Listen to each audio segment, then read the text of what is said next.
Assalamualaikum warahmatullahi wabarakatuh. Sampurasun. Saya Andreas Darmayadi, Direktur Kemahasiswaan yang mengkoordinasi pelaksanaan program kreativitas mahasiswa di Universitas Komputer Indonesia. Saya juga akan menjadi salah seorang mentor dalam pelaksanaan PKM di dalam mata kuliah kewirausahaan ini. Dan bagi Anda semua yang telah mengambil PKM dalam mata kuliah kewirausahaan, Anda semua berkesempatan untuk mengekspor ide-ide Anda untuk dijadikan proposal yang baik. Tentunya tujuan jangka pendeknya adalah untuk mendapatkan nilai dalam mata kuliah kewirausahaan. Namun lebih daripada itu, jika proposal Anda baik, insya Allah judul proposal Anda itu bisa lolos pendanaan dan juga lolos PIMNAS insya Allah. Dan jika itu terjadi adalah sebuah hal yang sangat membanggakan, prestasi yang luar biasa. Dan pihak Universitas Komputer Indonesia akan memberikan support yang besar serta memberikan reward kepada Anda yang berhasil, memberikan piagam penghargaan, memberikan peluang beasiswa, dan yang lain. Oleh karena itu, serap ilmu dari para mentor secara optimal. Insya Allah, Anda semua akan bisa melaksanakan itu dengan baik. Tetap sehat, semangat, dan sukses selalu. Wassalamualaikum warahmatullahi wabarakatuh.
Kami Wawan Setiawan SP di BKP 3, Badan Ketahanan Pangan dan Pelaksana Penyuluhan Kabupaten Bandung, sebagai koordinator penyuluh perikanan Kabupaten Bandung. Kami mengucapkan terima kasih dalam rangka pelatihan hari ini. Kami mendukung sekali ada program dari Minkom. Kami mendukung masalah di sini, masalah koperasi dan masalah pemasaran. Kami mau dibantulah sharing bersama-sama.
sebulan terakhir.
Halo, assalamualaikum warahmatullahi wabarakatuh. Perkenalkan, kami dari PKM Kewirausahaan Teknik Kopis dari Universitas Komputer Indonesia. Di sini kami beranggotakan 4 orang. Yang pertama saya sendiri, Kevin, lalu Mutiara Sagala Herang, Ardiansyah Permana, dan Jasa Putra.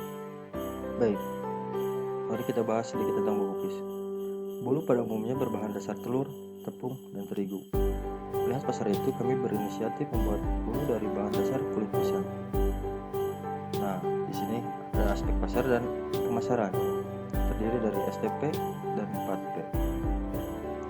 Dari segi segmentasi di sini, kita pilih melalui umur atau usia.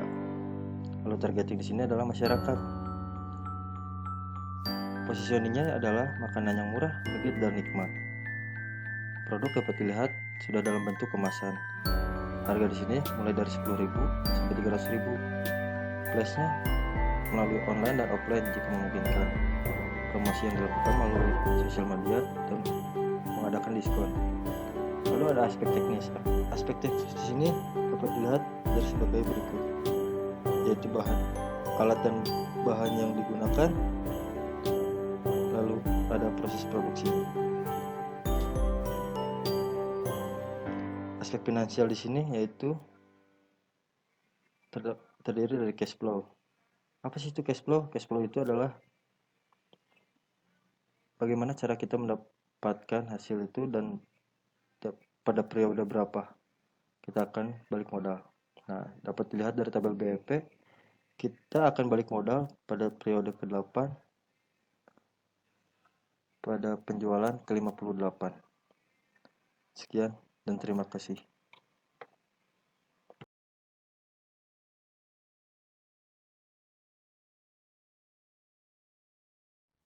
Halo, perkenalkan, nama saya Ishak Santoso. Saya merupakan ketua dari kelompok PKM Kaletiknya. Saya memiliki 2 orang anggota, yang pertama bernama Handika dan seorang wanita bernama Najwa. Kami bertiga dibimbing oleh seorang dosen prodi Teknik Industri Unikom, yaitu adalah Dr. Eni STMT, dan kami bertiga berasal dari Universitas Komputer Indonesia. Kami tergabung dalam kelompok PKM Kaletiknya. Letiknya itu merupakan singkatan pelet dari jentik nyamuk. Nah, berikut merupakan tahapan pembuatan PKMK ini. Proses pertama yang harus dilalui adalah pembuatan proposal. Pada saat proposal kalian sudah disetujui oleh tingkat universitas, nantinya akan di-upload kepada Dikti dan setelahnya akan diseleksi dan menunggu pengumuman. pada saat keterima baru kalian akan melalui tahap PKM. Nah, di dalam PKM ini, karena pada saat ini adalah kondisi pandemi, maka yang terjadi adalah PKM ini outputnya berupa video dan tidak ada pembuatan secara langsung. Nah, untuk pembuatan PKM itu sendiri, pembuatan videonya itu dimulai dari penyusunan storyboard, kemudian pembuatan detail gambar animasi, pembuatan video, mengupload laporan kemajuan, dan juga videonya. Dan di dalam videonya itu tersendiri, termuat beberapa hal. Yang pertama adalah aspek pelaksanaan pemasaran, aspek teknis dan produksi, dan juga finansial. Nah, pada saat pembuatan PKM kali ini, kita melalui beberapa tahap. Yang pertama adalah tahap diskusi dengan para pembimbing dan juga teman. Teman di sini adalah teman kelompok kita. Jadi para anggota itu berdiskusi menggunakan Zoom. Dan setelah disetujui, masuk ke dalam tahap terakhir, yaitu adalah penguploadan video pada saat semuanya sudah setuju dan selesai. Terima kasih.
Reves hadir untuk menunjang keselamatan berkendara Anda.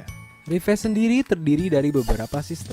Pertama, rompi yang sudah ditanamkan sensor dari Reves akan terkoneksi melalui aplikasi agar sistem dapat bekerja. Kedua, sistem cloud untuk penyimpanan database. Dan ketiga, mobile apps untuk mengaktifkan sistem Reves. Sebelum berkendara, kenakan rompi dan aktifkan Reves mobile apps terlebih dahulu agar kegiatan berkendara kita terpantau oleh Reves. Reves bekerja dalam dua mode. Pertama, mode otomatis.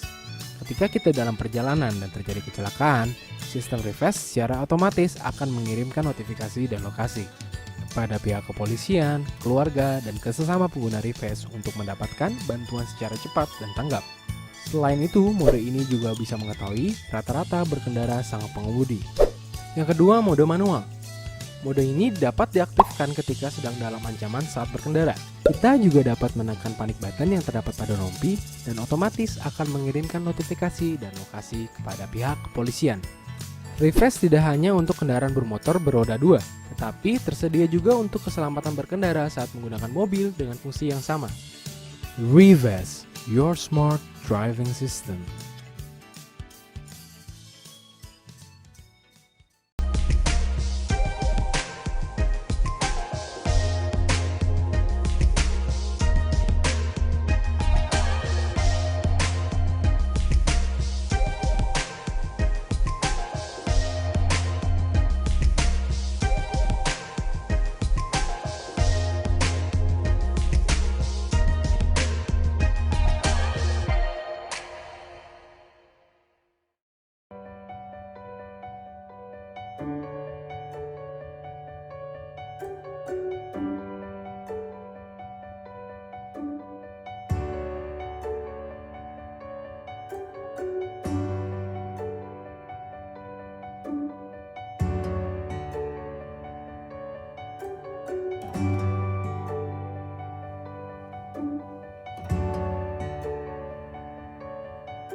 Bismillahirrahmanirrahim. Assalamualaikum warahmatullahi wabarakatuh.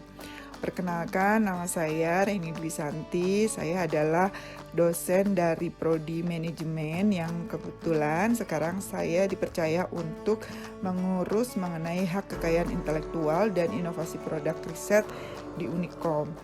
Dalam kesempatan ini, saya ingin memperkenalkan hak kekayaan intelektual kepada Anda semua dan apa sebenarnya hak kekayaan intelektual itu dan seberapa penting hak kekayaan intelektual itu untuk kita miliki. Hasil karya kalian nanti misalnya berupa karya tulis ataupun sebuah produk, karena hasil dari PKM ini kan nanti ada produknya ya, itu bisa kalian daftarkan hak kekayaan intelektualnya dan itu akan dilindungi secara hukum. Hak kekayaan intelektual sendiri sudah lama ada di Indonesia ya. Ini sedikit sejarah mengenai hak kekayaan intelektual dari mulai zaman kolonial Belanda yang kemudian diundangkan dalam sebuah undang-undang yang terus diperbaharui dari tahun ke tahun. Apa sih sebenarnya hak kekayaan intelektual itu? Hak kekayaan intelektual itu merupakan sebuah hak eksklusif yang diberikan kepada seseorang yang telah menghasilkan sebuah karya, baik itu dari olah pikirannya, yang bisa berwujud, sifat, atau memenuhi kriteria tertentu berdasarkan undang-undang yang ada di Indonesia. Berikut merupakan jenis-jenis hak kekayaan intelektual. Ada banyak ya, ada hak cipta, paten, merek, rahasia dagang, desain industri, desain tata letak sirkuit terpadu, sampai dengan indikasi geografis. Jadi kalau indikasi geografis itu misalnya kalau kalian suka dengar ada kopi luwak, itu dari daerah mana, itu masuknya dalam hak kekayaan intelektual untuk indikasi geografis. Tapi di sini saya akan memperkenalkan hanya hak cipta dan paten dan mungkin sekilas merek kali ya yang mungkin saya pikir dirasa perlu untuk kalian ketahui. Hak cipta sendiri itu apa sih? Hak eksklusif pencipta yang dihasilkan oleh seseorang yang menjadi sebuah bentuk nyata, misalnya karya tulis, film, fotografi, lukisan, dan lagu. Jadi kalau kita di sini kita bisa berbentuk karya tulis atau sebuah produk ya, produknya nanti hasil dari PKM itu sebuah produk. Kalian mungkin sering dengar ya kalau misalnya hak cipta sebuah lagu, kemarin sempat ada ribut-ribut saling memperebutkan hak cipta. Inilah pentingnya sebuah hak cipta. Nah, kalau paten sendiri apa? Kalau paten itu adalah sebuah invensi yang baru atau sebuah penemuan yang baru. Bisa dia berbentuk invensi yang baru atau pengembangan dari sesuatu produk yang sudah ada kemudian diperbaharui lagi. Nah, untuk paten itu, paten sederhana itulah yang merupakan invensi hasil pengembangan produk. Jadi misalnya ada produk baru nih, kemudian ditemukan sesuatu yang baru dari produk itu, itulah namanya paten sederhana.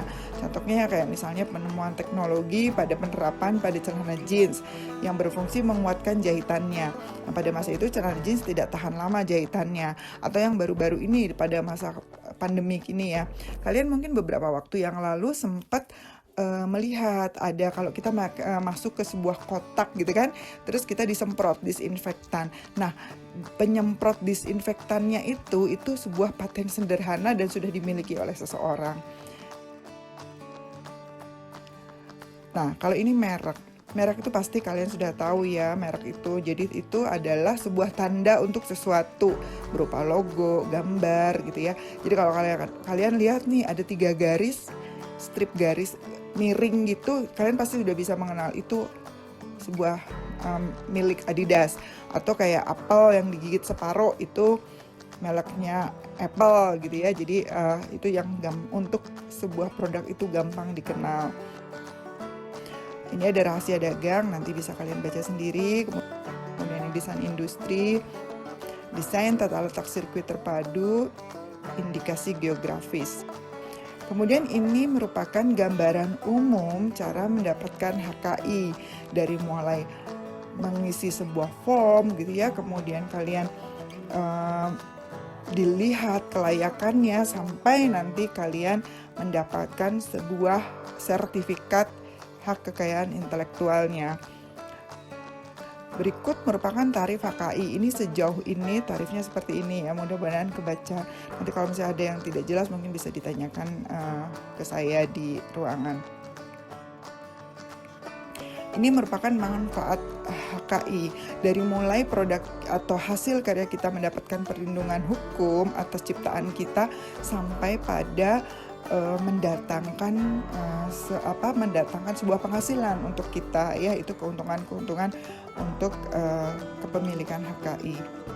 Demikian secara singkat penjelasan dari saya harap cukup jelas. Kalaupun tidak jelas bisa mampir ke klinik HKI di lantai 11. Saya ada dari jam 8 sampai jam 2. Di sini saya ingin mempertegas, saya sangat berharap sekali hasil karya PKM kalian itu untuk didaftarkan hak ciptanya. Saya tunggu ya. Terima kasih. Wassalamualaikum warahmatullahi wabarakatuh.